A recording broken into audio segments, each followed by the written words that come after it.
Mesdames, Messieurs, merci de nous rejoindre sur votre télévision. Bienvenue à ce magazine de questions directes. Le président de la République, Félix-Antoine Tshilombo Tshisekedi, a initié un plan numérique national. C'était lors de la conférence tenue à Kinshasa du 2 au 5 septembre dernier. Et comment devra être pratiqué ce plan au niveau national, tel qu'il est annoncé progressivement? C'est avec l'assistant Freddy Kadiata que nous allons devoir en parler dans ce magazine. Bonjour. Bonjour, Vous monsieur. allez bien? Oui, je vais très bien. Alors, ce plan numérique national, de quoi est-il question? Le plan national du numérique, en fait, c'est un cadre stratégique, n'est-ce pas, de développement du numérique en République démocratique du Congo. Parce que vous conviendrez avec moi que notre pays est resté longtemps en retrait par rapport au reste du monde quant au développement numérique. Et actuellement, les pratiques et les méthodes de gestion changent. Ainsi, la RDC veut rattraper ce retard en initiant, par le biais du chef de l'État, comme il l'a clairement annoncé, un plan national du numérique. Donc c'est un plan qui couvrira plusieurs secteurs, plusieurs domaines en République démocratique du Congo, que ce soit dans le domaine de la gestion, que ce soit dans le domaine de la communication et dans tous les restes des domaines. Le chef de l'État a clairement une vision qui tend à faire passer les méthodes actuelles de gestion, de communiquer vers les nouvelles technologies, l'usage des nouvelles technologies de l'information et de la communication par une numérisation totale de la RDC d'ici l'horizon 2025. Et par rapport à ça, quels sont les piliers majeurs? Le plan national du numérique repose essentiellement sur 4 piliers que je veux ici évoquer et peut-être expliquer de quoi il s'agit. Ouais. Nous avons d'abord, premièrement, le pilier infrastructure qui comprend l'interconnexion. Nous avons ici des défis énormes quant au débit de communication. Ici, on pense à la fibre optique, on pense au data center, parce que désormais, le président de la République est convaincu que pour des raisons, des raisons de souveraineté nationale, il faudrait désormais que les données et les informations congolaises soient hébergées et logées au Congo. Ça, c'était le premier pilier, qui est le pilier infrastructure. Nous avons aussi le pilier contenu. Ouais.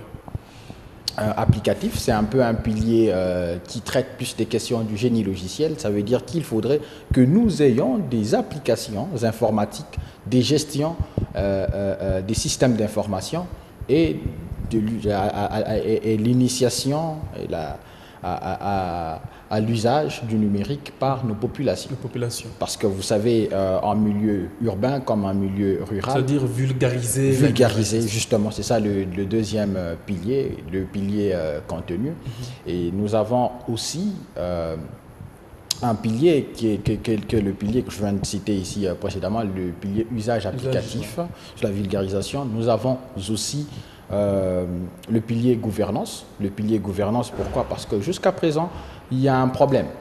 C'est qu'on peut certes initier, on peut certes vulgariser, on peut certes pousser la population congolaise à l'usage du numérique, mais il y a aussi une autre question qui est en reste, ce sont les lois. Alors, le dernier pilier, qui est le pilier gouvernance, traitera des questions légales. On a besoin des lois fortes. Actuellement, nous nous rendons compte que, même au niveau de nos entreprises, au niveau local, on ne sait pas valoriser la main-d'œuvre locale des jeunes techniciens dans le domaine du numérique qui se consacrent pour donner des solutions. Mais malheureusement, nous constatons parfois que les entreprises font recours à une main-d'œuvre extérieure. Il y a aussi un problème au niveau des données. Lorsque vous avez des données, il y a parfois des données sensibles. Leur communication, leur manipulation doit être réglementée. Ainsi, le dernier pilier, qui est le pilier gouvernance, traitera des questions légales. On a besoin de réglementer. On a besoin de créer des lois fortes sur le numérique. Il y avait d'ailleurs une loi au niveau du Sénat qui était en cours de traitement. Mais pour toutes les questions du numérique, on a besoin d'avoir aussi des lois fortes qui encadrent ces derniers. Justement, parce que vous avez évoqué ces derniers piliers de gouvernance, vous savez très bien que numériser les données, ça veut dire peut-être digitaliser. Quand on parle de numérique, on voit aussi des cybercriminels ou de la cybercriminalité. Est-ce que la République démocratique du Congo est prête pour affronter ce monde vaste? Je commence par répondre à cette question d'abord par l'affirmatif. Je crois que la RDC est capable d'assurer et de garantir la sécurité des données. Maintenant, il faut rappeler ici un fait.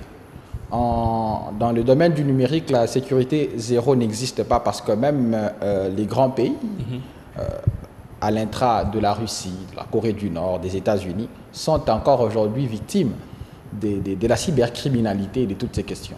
Mais seulement, je tiens à dire que pour l'instant, à la minute, le pays n'est peut-être pas prêt, mais ce défi est surmontable. Nous pouvons surmonter ce défi. Il y a dans le plan national du numérique, dans le plan stratégique, des objectifs spécifiques qui traitent effectivement des questions de sécurité. Donc, nous pouvons affirmer ici que le pays peut relever le défi de la sécurité quant à ce. Étant vous-même expert en la matière, quelles peuvent être les pistes pour ne pas tomber ne pas voir les informations sensibles du pays, les informations qui sont très importantes dans la gestion du pays, être dans les mains des cybercriminels? Ok. Pour répondre à ça, c'est comme je viens de le dire tantôt, le plan national du numérique a dans son plan stratégique, par exemple, nous, au niveau du Haut-Katanga, nous avons très sérieusement réfléchi à la question et nous avons fait des propositions idoines quant à ce. Ça veut dire quoi? On a besoin au niveau local, par exemple, ou même au niveau national, on a besoin de mettre en place une politique pour sécuriser les données. Par exemple, au niveau de centres de recherche, au niveau des universités, l'État devrait plus s'investir, n'est-ce pas, dans le domaine de la recherche, d'accord? Dans le domaine de la recherche sur les questions de sécurité, investir plus dans la jeunesse, sur ces chercheurs qui doivent réfléchir sur des solutions de sécurisation des données, par exemple. On a actuellement peut-être besoin de définir nous-mêmes des politiques de sécurité made in Congo. Pourquoi pas? Donc, il y a des algorithmes qui peuvent être clairement écrits ici au pays, mais aussi développés ici au pays par des développeurs congolais. On peut même définir nos propres stratégies de cryptage de données. Donc, comment est-ce qu'on peut le faire? Quelles sont les pistes que nous avons clairement proposées? Nous avons clairement proposé au gouvernement d'investir dans la jeunesse, d'investir dans la recherche, d'investir dans les universités, les centres de recherche, les hubs, les incubateurs. Et tous ces éléments-là, ce n'est que comme ça que nous pourrions relever ces défis de la sécurité. Parlant des universités, du moins pour la formation de ces jeunes, l'on sent que c'est un peu le cadet des soucis dans plusieurs universités, la formation en informatique, puisque dépourvu, la plupart des universités, des matériels didactiques. Est-ce que vous pensez que cette jeunesse peut faire face à cette nouvelle vague? Surtout, ce sont des offres d'emploi aujourd'hui que le gouvernement pourrait lancer aujourd'hui sur le marché. Pour répondre à cette question, je pense que ce n'est pas le cadet de souci des universités. Les universités s'y investissent clairement. Les universités s'investissent clairement à la formation des jeunes. Les universités s'investissent clairement à ces questions. Mais il y a un problème supplémentaire, c'est qu'on ne s'arrête pas toujours à la formation au niveau des universités. Après les universités, on a aussi besoin d'un accompagnement de la part de l'État, mais de la part aussi des entreprises, tant dans le secteur privé que dans le secteur public. On a besoin de cet accompagnement. Quels sont les défis? Vous savez, il y a un principe qui dit faire quelque chose pour moi sans moi, c'est le faire pour qui? Les ingénieurs issus des universités ne peuvent pas à eux tout seuls régler les questions de la sécurité ou soit des problèmes qui rencontrent les entreprises. Ces ingénieurs ont besoin de travailler ensemble avec les entreprises, dans le secteur privé, dans le secteur public, et même un accompagnement au plus haut niveau de l'État. Quels sont les problèmes auxquels vous avez à faire face? Quels sont les défis? Et dès qu'on investit sur ces jeunes, en tout cas moi je crois fermement à l'énergie de la jeunesse de notre pays, il est très possible que les questions soit résolu au niveau local, mais avec un accompagnement des entreprises, dans le secteur privé, tout comme dans le secteur public. Alors, ce plan numérique national, son exécution doit-elle plutôt se faire progressivement, ou on doit y aller peut-être avec tout un chapelet de plans, ou tout un chapelet dans l'exécution? Il ne se fera pas du jour au lendemain. C'est un processus graduel qui s'inscrit dans le temps, je le disais. Dans le plan national du numérique, vous comprendrez que les choses sont subdivisées selon les 4 piliers que j'ai cités ici. J'ai cité l'infrastructure, j'ai cité l'usage applicatif, le contenu, le volet gouvernance. Alors, à tous ces volets, il y a différents objectifs qui ont été clairement définis. À ces objectifs, nous avons aussi des objectifs spécifiques. À ces objectifs spécifiques, il y a des échéanciers. Vous comprendrez que ce plan tend à l'horizon 2025, ce qui veut en clair dire que ces objectifs ne seront pas tous exécutés jusqu'en 2025. Il y a des objectifs à court terme qui seront exécutés très rapidement. Il y a aussi des objectifs à moyen terme, tout comme aussi à long terme, n'est-ce pas? Au niveau local, au niveau de la province, il y a quand même quelque chose qui se fait ou qui se prépare? Il y a effectivement quelque chose qui se prépare. J'ai fermement confiance aux autorités locales. Le gouverneur de province lui-même s'est engagé clairement sur cette voie. Il prend à corps le projet national du numérique pour son exécution. Vous comprendrez que les défis autour de ce projet sont énormes, même si nous ne les avons pas cités ici. Il n'y a pas que le défi sécuritaire. Nous avons ici aussi un défi énergétique énorme. Le défi énergétique devrait être aussi une question qui devrait être traitée. Alors ce plan, en tout cas, il a plusieurs aspects qu'il faut prendre en compte. Mais son exécution, d'ici horizon 2025, avec beaucoup de volonté de tous les Congolais, nous pourrons surmonter tous ces défis. Alors, pour matérialiser la numérisation, il faudrait avoir, peut-être dans une quantité assez considérable, l'électricité. Pourtant, c'est un casse-tête en République démocratique du Congo. Le numérique ne peut pas fonctionner sans l'électricité. C'est pratiquement parmi les préalables à ne pas omettre. Justement, c'est une question très essentielle. Il est clair que d'ici 2025, nous n'atteindrons pas grand-chose si les questions sur les défis énergétiques ne sont pas prises en compte.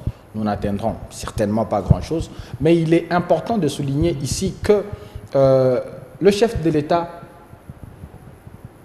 en a conscience. Le gouvernement aussi. Nous comptons sur leur bonne volonté pour résoudre toutes ces questions autour du défi énergétique.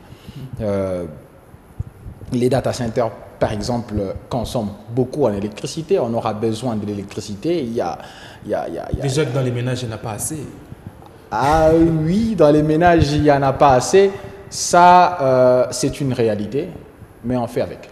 Mais moi, je tiens à signaler que nous n'atteindrons pas que le défi énergétique soit définitivement réglé pour embrasser l'exécution du plan national du numérique. Il y a certains objectifs du plan national du numérique qui peuvent être déjà réalisés d'ici une année, d'ici 6 mois, d'ici 2 ans, avant que la question énergétique ne soit réglée. Je peux par exemple parler de la construction des centres de recherche, je peux par exemple parler du recensement de la population qui est aujourd'hui une question incontournable. On doit avoir un fichier unique par exemple de nos populations. On a besoin aujourd'hui de construire des centres de recherche. On a besoin aujourd'hui de réglementer la production du contenu. On a besoin aujourd'hui de canaliser la perception des taxes, des impôts, éviter les évasions fiscales, un peu de toutes ces questions. On n'a pas besoin d'attendre que le défi énergétique soit réglé avant d'embrasser toutes ces questions. Donc, il y a certains volets du plan national du numérique qui peuvent déjà être lancés pendant que, bien sûr, le gouvernement est en train de réfléchir et est en train de s'activer pour surmonter la question énergétique. Il y a plusieurs domaines, notamment l'éducation, vous avez évoqué tout à l'heure les infrastructures, il y a plusieurs systèmes, notamment la santé, avec le fonctionnement des hôpitaux, des appareils dans les hôpitaux, mais il y a plusieurs Plusieurs branches comme ça, mais c'est un peu beaucoup à la fois. Je peux donner un exemple. Oui. C'est un peu beaucoup, mais je crois que c'est le passage obligé. Pour rattraper le retard qu'a notre pays dans le domaine du numérique, il faudra un sacrifice. Et le sacrifice est énorme. Ce sacrifice devrait essentiellement concerner tout le monde. Pas seulement nos gouvernants, mais aussi nos populations. On cite tous les domaines de la vie. Pourquoi? Parce que le numérique, aujourd'hui, il change les règles naturelles et des bases de conception de certaines choses de la vie. Le numérique touche par exemple la santé. On a besoin aujourd'hui d'avoir un fichier unique sur la santé, par exemple, d'un individu. Vous savez, il est aberrant que parfois, les Congolais, nous vivons sans savoir quel est notre état de santé à un instant T. Ça veut dire que si je suis traité à Lubumbashi, dans une institution hospitalière, eh ben, demain, on peut me traiter dans une autre institution hospitalière. Le médecin considère mon dossier médical à l'état où il le trouve sans prendre en compte son état antérieur. Ça, c'est une question. Donc, ça ne sera pas un travail recommencé à chaque fois que vous allez consulter non, le médecin? pas du tout. Ça ne sera pas un travail recommencé. Il y aura déjà un fichier, justement, une fiche dans le fichier. Oui, on peut avoir une carte contenant les informations sur votre santé. À chaque fois que vous présentez chez un médecin, vous n'avez qu'à donner votre carte au médecin et le médecin sait interpréter ce que d'autres médecins avaient déjà diagnostiqué avant. Alors, ça demande aussi un changement au niveau de nous-mêmes, au niveau de notre façon de faire les choses, au niveau de leur conception. Voilà pourquoi j'ai dit que c'est un sacrifice qui inclura la volonté de tout le monde. Aujourd'hui, même au niveau de la gestion de nos institutions étatiques, il y a un sérieux problème. La fracture numérique est trop grande. Il est très possible, à Lubumbashi par exemple, qu'un samedi, je me marie à la commune annexe. Que le samedi prochain, je me marie à la commune de Lubumbashi. Et que l'autre samedi, je me marie à la commune de Kamalondo. À la commune de la Kamalondo. Ça, c'est un sérieux problème.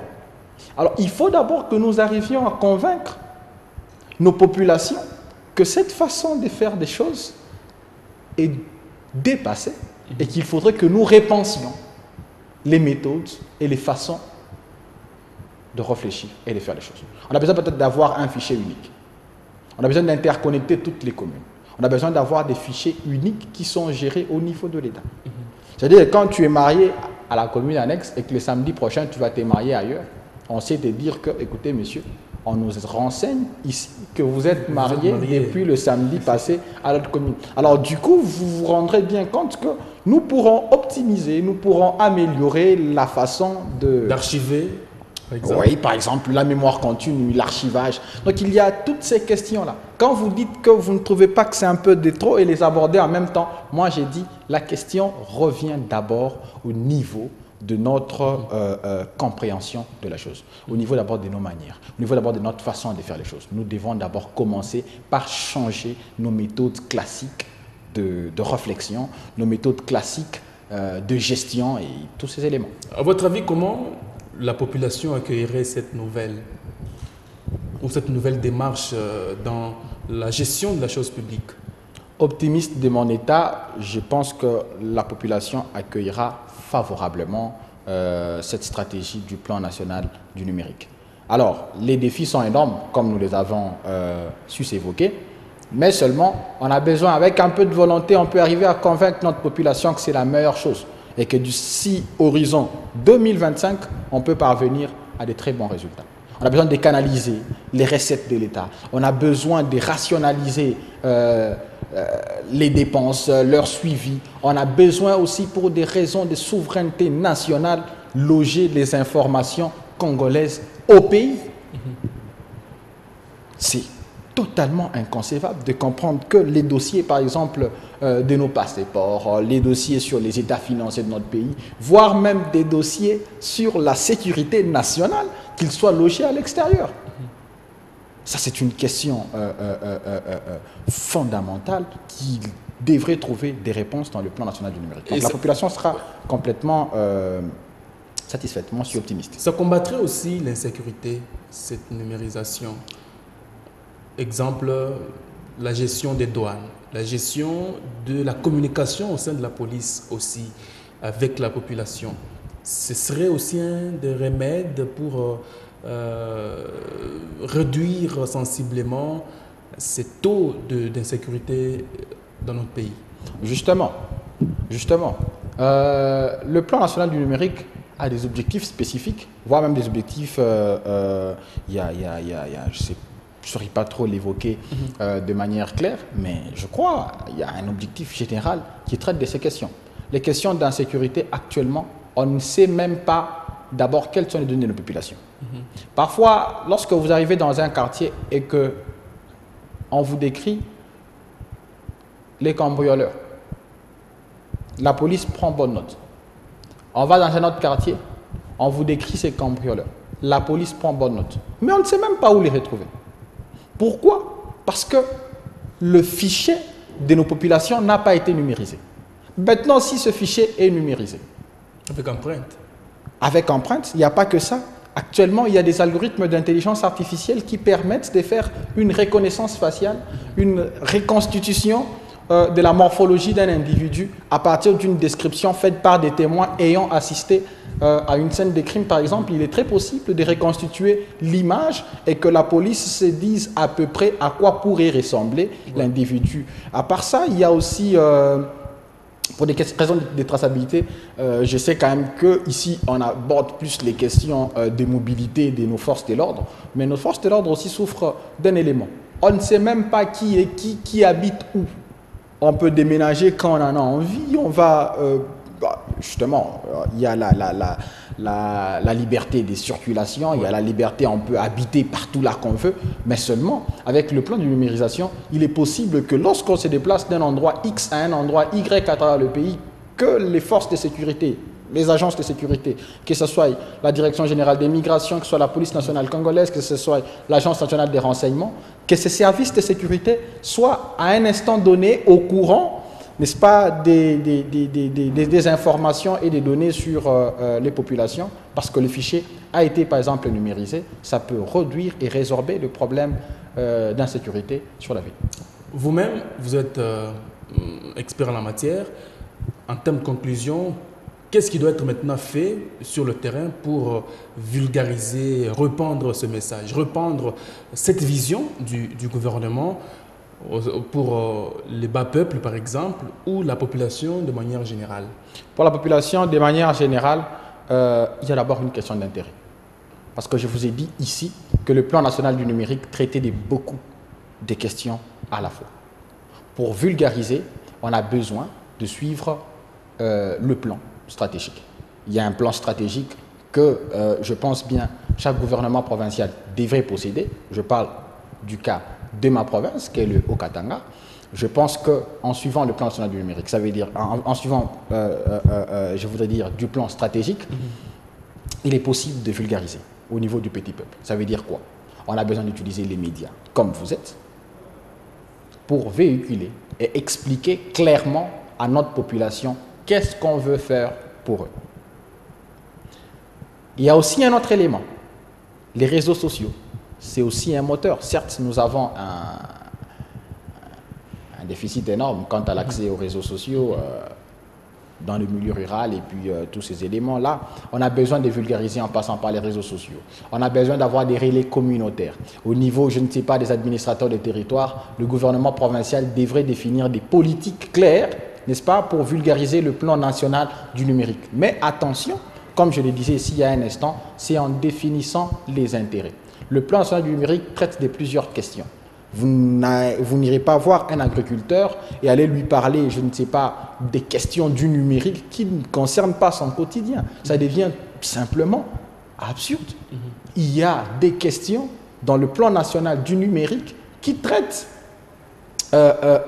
sur le secteur agricole, par exemple. Alors, si on doit vulgariser pour un agriculteur, il faut lui amener les questions qui lui concernent directement.